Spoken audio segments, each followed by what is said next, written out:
tardes, ¿qué tal? Bienvenidos y bienvenidas a Temas del Día. Yo soy Michelle de Melo y le acompaño a revisar lo más comentado en la pantalla de Telesur, pero también en redes sociales. Empezamos revisando nuestra pregunta del día. Bolivia, la policía encontró 420 cadáveres en las calles, vehículos y domicilios en 5 de los 9 departamentos del país. Se sospecha que el 85% de esos casos se trata de muertes por el COVID-19. ¿Cómo justificar esta situación? Esta es la pregunta, la respuesta usted decide. Crisis sanitaria, responsabilidad del gobierno y datos maquillados. Nuestra pregunta del día, @temastelesur, @telesurtv.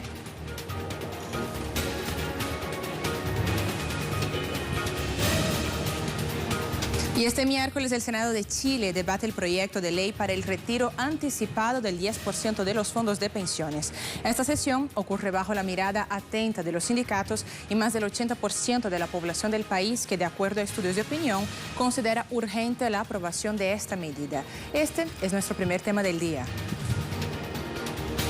La Cámara Alta votará la referida ley no solo bajo la amenaza de huelga de sindicatos portuarios chilenos, sino frente a la tensión que hay en el grueso de la población en uno de los países más desiguales de América Latina, que sufre la severidad de una crisis económica estimada como la peor en más de 35 años. Con un desplome del Producto Interno Bruto proyectado en 7,5% y un crecimiento de la pobreza en 2020 proyectada hasta un 15%. Este es el escenario en el cual se tramita este proyecto, que necesita una mayoría calificada, 26 de los 43 senadores de la República, para que se acepte la medida y se avance. Desde ya, los asesores oficialistas anunciaron que el presidente Sebastián Piñera se rehusará a sancionar la ley. Y nos vamos a Santiago de Chile. Nuestra corresponsal Paola Dragnik está lista para darnos más detalles. Paola, en la semana pasada hablábamos de este mismo proyecto cuando pasaba por la Cámara, ahora está en el Senado. Quisiera que otra vez nos comentara la trascendencia de este proyecto de ley en Chile. Buenas tardes. ¿Cómo estás? Buenas tardes, un gusto saludarte. Es tan trascendental que probablemente por primera vez en la historia del retorno a la democracia acá en Chile, la gente está sintonizando el canal del Senado a través de las redes sociales y también de la televisión de cable para poder ir viendo uno a uno las intervenciones de los senadores. Esto comenzó a la 1 de la tarde y la primera derrota del gobierno fue ponerse de acuerdo los senadores cuánto quórum se iba a exigir dentro del mismo Senado para esta aprobación general. Y finalmente gana el quórum de los 3/5, es decir, 24 votos, y no de los 2/3, que serían 29 votos. Justamente los senadores oficialistas querían que fuera este quórum de 2/3, que es bastante complicado porque exige una mayoría que era difícil de obtener. Así es que una primera derrota en esta discusión inicial para ponerse de acuerdo. ¿Qué es lo que está pasando ahora? Están interviniendo los distintos senadores sin dar sus votos, sino más bien dando a conocer cuál es su posición política respecto de este proyecto. Esto va a durar aproximadamente hasta las 7, 8 de la noche, cuando ya va a ser la votación como tal. Esta votación además se va a dividir primero la idea general de legislar respecto de este asunto en el Senado, que es esta votación en general. Van a tener 2 minutos los senadores y entregan su voto. Y luego, artículo por artículo, se va a ir revisando las distintas características que tiene el proyecto. Tú me preguntabas por el impacto de este proyecto y justamente la atención de los chilenos y las chilenas hoy está absolutamente concentrado en este asunto, porque va a permitirle a los chilenos y a las chilenas recuperar el 10% de los dineros que han ahorrado en estos fondos de pensiones a lo largo de los años. Un sistema que privatizó el ahorro de vejez de los trabajadores y trabajadoras chilenas y que, estando en manos de estas AFP, administradoras de fondos de pensiones, se le inyectan a las grandes empresas en Chile y también las transnacionales, haciendo una suerte de bicicleta. La Fundación Sol ha explicado muy didácticamente cómo funcionan las AFP, diciendo que son algo así como el cajero automático de las grandes empresas. Las mismas que han estado condenadas por colusiones financieras y que en esta tremenda pandemia se han acogido a los retiros de los trabajadores, despreciando un poco justamente a quienes van inyectando estos dineros. Por eso la importancia, porque es un primer golpe a este sistema económico que está en el centro del neoliberalismo chileno. Y para cerrar, te quiero contar dos de las indicaciones que se han presentado y que tienen que votarse después, en particular a eso de las 9 de la noche probablemente. Una de ellas, propuesta por un senador oficialista de gobierno, plantea que el proyecto, si bien de aprobarse va a permitir este retiro del 10%, propone que sean embargables los fondos de pensiones. Esta indicación, esta sugerencia legal se ha puesto en el proyecto y se tiene que votar. ¿Esto qué significa?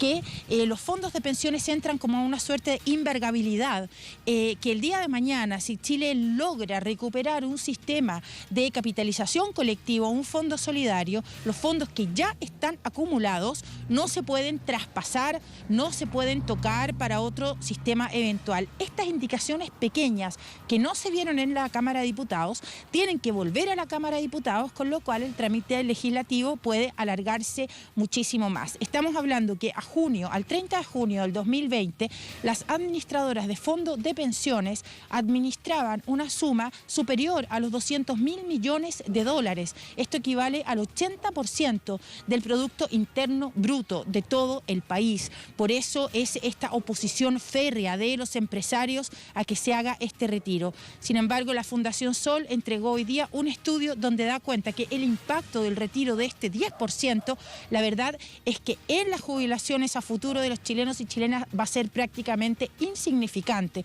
con lo cual se demuestra que la rentabilidad de los ahorros de pensiones de los chilenos y chilenas en este sistema de privatización individual no está dando lo que se prometió cuando se creó en dictadura y después se perfeccionó en democracia, que se suponía era que nos íbamos a jubilar con el 100% del sueldo. Este primer golpe en 30 años de democracia al sistema neoliberal está siendo seguido absolutamente por todas las personas aquí en el país a través de los distintos medios de comunicación.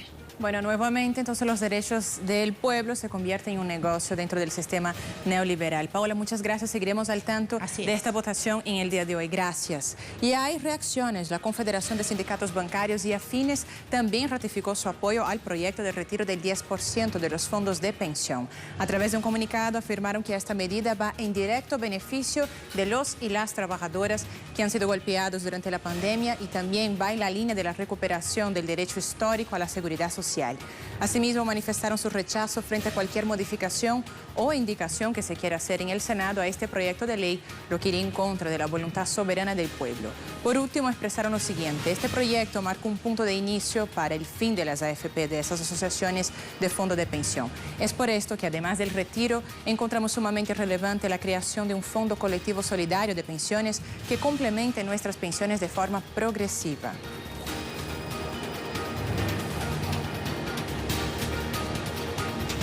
Seguimos profundizando este tema. Revisemos ahora algunos aspectos de este proyecto que está siendo debatido hoy en el Senado y que ya pasó por la Cámara de Diputados en Chile. Veamos algunos de los puntos centrales del proyecto de ley. Suben, si bien la iniciativa ya se ha conocido como el retiro del 10%, no todos podrán retirar exactamente ese porcentaje. De hecho, el 75% de ellos podrá retirar más o incluso menos. Y es que el proyecto establece un límite superior en términos absolutos y un piso mínimo. El tope corresponde a 4.300.000 pesos y el inferior fue fijado en 1 millón de pesos. Veamos un ejemplo. Si un trabajador que ha acumulado 100 millones de pesos no podrá acceder al equivalente del 10%, que serían 10 millones, sino podrá retirar la cifra límite, que como vimos son 4.300.000 pesos. Basados en ese criterio, se estima que un 42% de los afiliados podrán sacar bastante más que un 10%, pues tienen mucho menos que los establecidos en el límite inferior.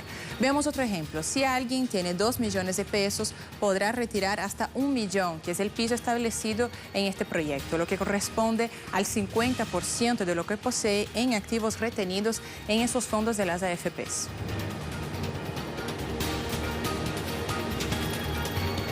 En los últimos días, en medio de las estrictas medidas de confinamiento vigentes en Chile y también la represión a las manifestaciones, los ciudadanos se han volcado a las redes sociales para emitir su opinión.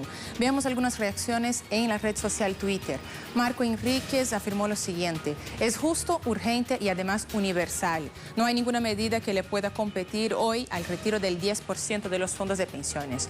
No hay mejor solución a la tragedia que están viviendo tantas familias. Chile necesita un cambio. ¿Qué opinan? Leo sus comentarios.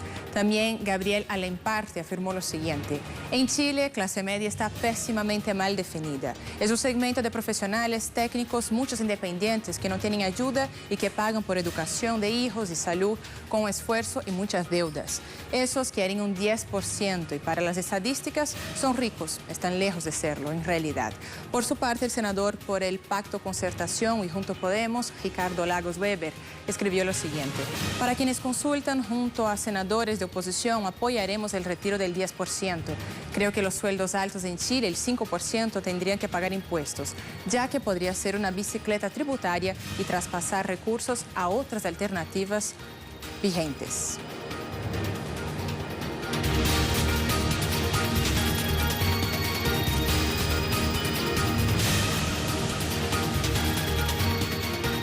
Nuestra pregunta del día, más temprano les preguntamos lo siguiente: en Bolivia, la policía encontró 420 cadáveres en las calles, vehículos y domicilios en 5 de 9 departamentos del país. Se sospecha que el 85% de esos casos, de esos fallecidos, fueron casos positivos de COVID-19. ¿Cómo justificar esta situación?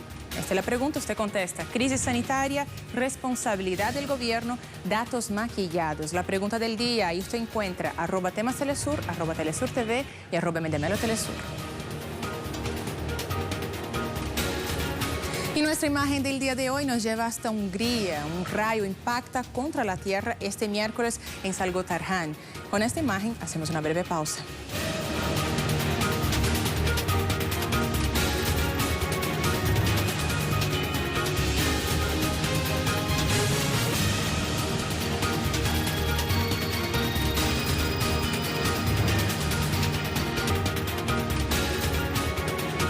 Regresamos con más temas del día. China condenó enérgicamente la solicitud de Estados Unidos de cerrar su consulado en Houston, Texas, y calificó la medida como una provocación política unilateral contra el gigante asiático.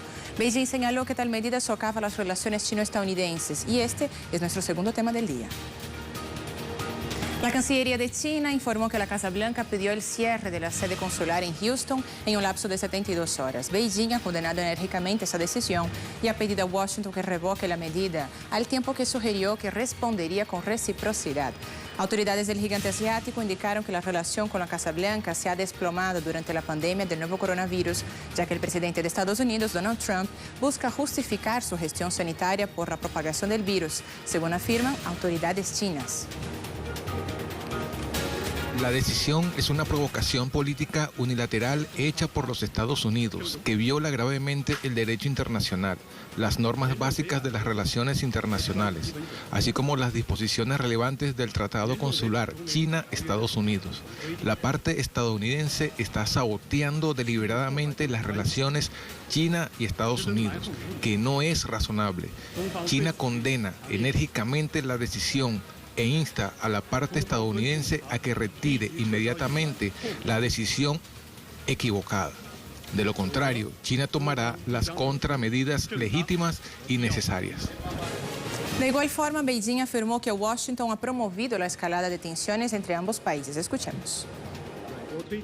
El gobierno de los Estados Unidos ha culpado a China durante mucho tiempo y lo ha manchado a realizar ataques no provocados contra el sistema social del país y al crear barreras irrazonables para los diplomáticos chinos y el personal consular en los Estados Unidos. También llevó a cabo intimidación, interrogatorio, confiscación de dispositivos electrónicos personales e incluso arrestos sin fundamento de estudiantes chinos que estudian en Estados Unidos.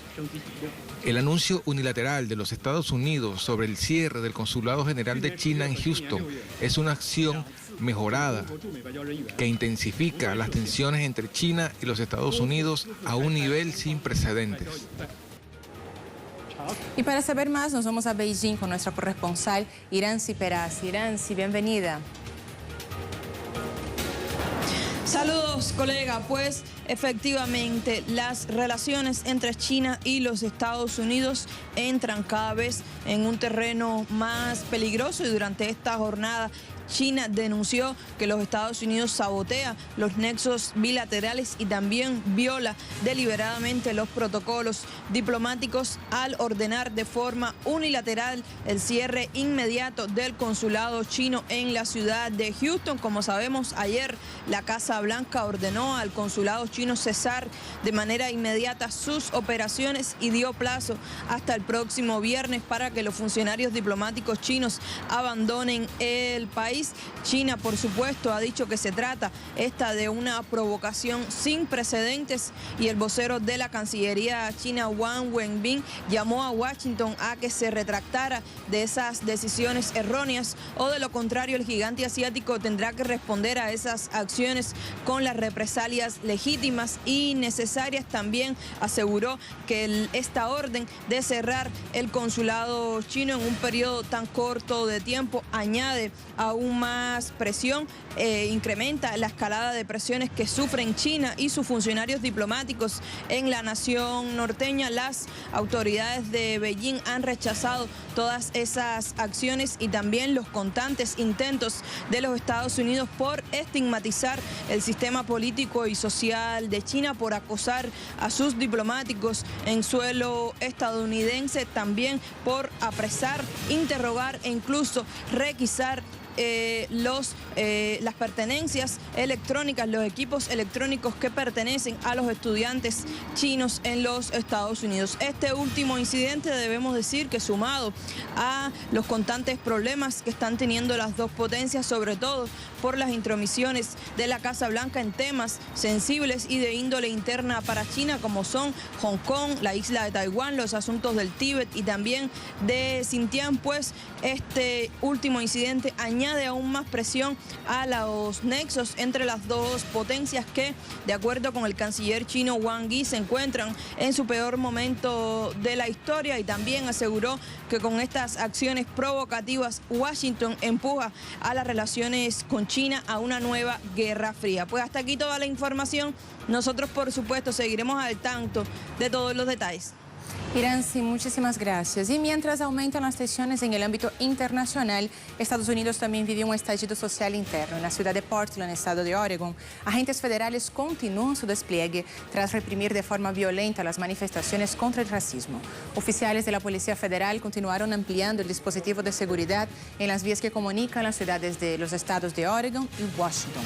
El cerco que se centra en Portland, también en el estado de Oregon, busca detener las manifestaciones pacíficas contra la violencia policial por motivos raciales. Organizaciones defensoras de derechos humanos y de la comunidad afrodescendiente y afroestadounidense han denunciado que el despliegue policial podría transformarse en el centro de nuevas políticas represivas del gobierno Trump. Los ciudadanos alertan que la situación que amenaza con incentivar también focos de violencia en todo el país.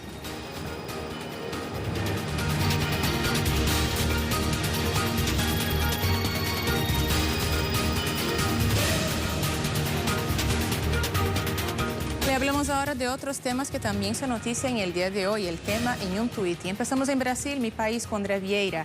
El gobierno de Jair Bolsonaro utilizó solamente el 29% del dinero para combatir a la pandemia, según el Tribunal de Cuentas de la Unión. De los casi 8.000 millones de dólares prometidos, solo 2,3 mil millones de dólares fueron utilizados hasta el 25 de junio.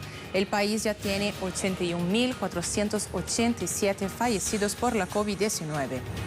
Avanzamos, también hablamos sobre Cuba con nuestra corresponsal Nayara Tardo, quien nos indica lo siguiente. El sistema de salud de Cuba está inmerso en detectar el mayor número de casos de COVID-19 desde que se dio a conocer el primer caso el 11 de marzo pasado.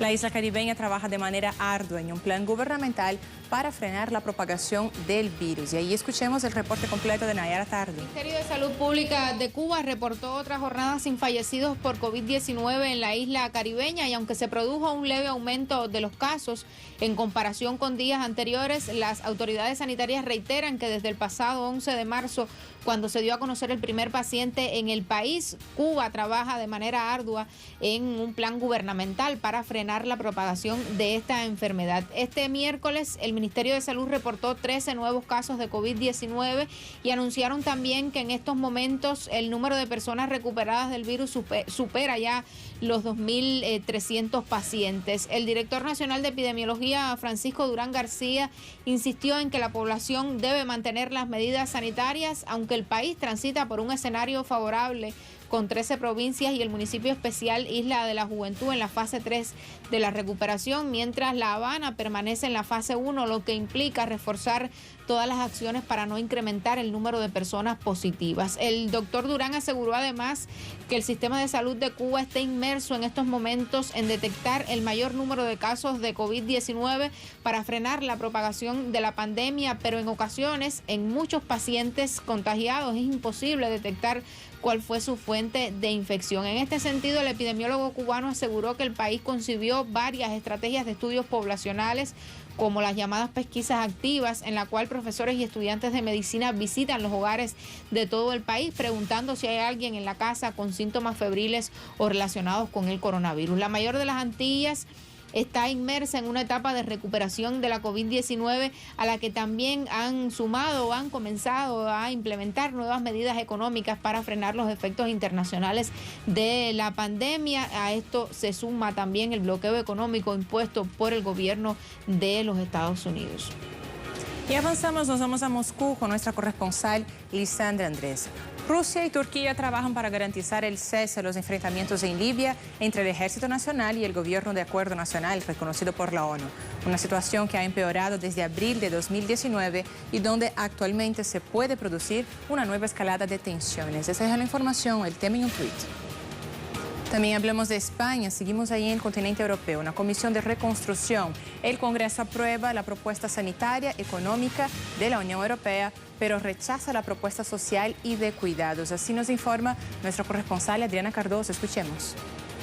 El Congreso de los Diputados de España ha tumbado la propuesta social y de cuidados que formaba parte de la Comisión de Reconstrucción de España. No ha salido adelante por la exigencia de Ciudadanos de que la educación concertada, que es una educación semiprivada, recibiese en los mismos términos la ayuda económica derivada de esta crisis de la COVID-19 que iba a recibir la educación pública. Había 4 áreas de trabajo de esta comisión, una de ellas, como digo, es la social, que es la que no ha salido adelante, y las otras 3 sí han conseguido ser aprobadas. Será el área de sanidad, el área económica y también el área referente a la Unión Europea. El Gobierno se ha ido apoyando en distintos grupos parlamentarios para sacar adelante estas propuestas. Ha tenido más holgura, más apoyo para sacar adelante la de sanidad y la de la Unión Europea, ya que contaba con el apoyo del Partido Popular y de Ciudadanos, y ha sacado de manera más apretada adelante la propuesta económica. Los socios de investidura del Gobierno, tanto el Partido Nacionalista Vasco como Esquerra Republicana, han criticado al Gobierno por recentralizarse al apoyarse en el Partido Popular y en Ciudadanos para sacar adelante estas medidas, y por aceptar exigencias como la creación de una agencia estatal de sanidad. Como decía, 4 grandes áreas de conclusiones de esta Comisión de Reconstrucción de España, donde distintos expertos y sociedades civiles han estado aportando datos a lo largo de 2 meses, y hoy se han aprobado 3 de estas 4. Se ha rechazado la propuesta social y de cuidados y se han aprobado la de sanidad, la económica y la de la Unión Europea.